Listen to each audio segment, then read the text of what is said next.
Hello વિદ્યાર્થી મિત્રો, કેમ છો બધા? મજામાં? અમારા ચેનલમાં આપનું સ્વાગત છે. તો આપણે પેલા બધા ટોપિક પૂરા થઈ ગયા. આજે દર્પણ પ્રતિબિંબ. દર્પણ એટલે આપણે અરીસામાં દેખીએ તો કઈ બાજુ દેખાય? જમણું ડાબું થઈ જાય, ડાબું જમણું થઈ જાય. આપણે આ સાઈડ ઉપર આ સાઈડ દેખાય, આ સાઈડ ઉપર આ સાઈડ દેખાય. બરોબર? બી આ સાઈડ નો હોય તો દર્પણ પ્રતિબિંબમાં આ સાઈડ નું આવી રીતના દેખાય. એટલે કે ઉલટું થઈ જાય. આ બાજુ આ બાજુ આ બાજુ આ બાજુ. બરોબર?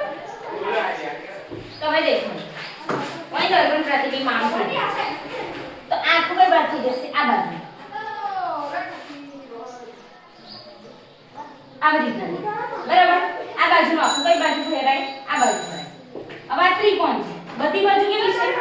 સરખી. એટલે આંબા ફેરે બે કે આંબા ફેરે ગમે તેમ ફેરે એનું એ જ રહે. સીધું નું સીધું છે. બરાબર. આ થોડું આ બાજુ છે, હવે આ બાજુ ફેરવે તો આમ થઈ જાય. બરાબર. આમ છે તો આમ થઈ જાય. બરાબર. તો એક મિનિટ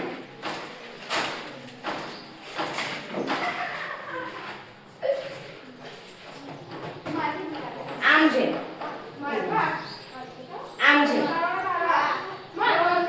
પ્રતિબિંબને હું આમ ફેરવી દઉં તો આવી રીતના થઈ જાય. દેખો આવી ગયું. હવે ત્રિકોણ ફાડ્યું. આ ત્રિકોણ છે એને આમ ફેરવું તો એ ત્રિકોણ જ દેખાય. બરોબર. તો આ છે દર્પણ. ઓકે. અને આ બાજુ ડાબાનું જમણું, જમણનું ડાબું. ઓકે. ઓકે વિદ્યાર્થી મિત્રો, જો તમને મારો વિડિયો ગમ્યો હોય તો લાઈક, શેર, સબસ્ક્રાઇબ કરજો. મળીએ નેક્સ્ટ વિડિયોમાં. Bye bye.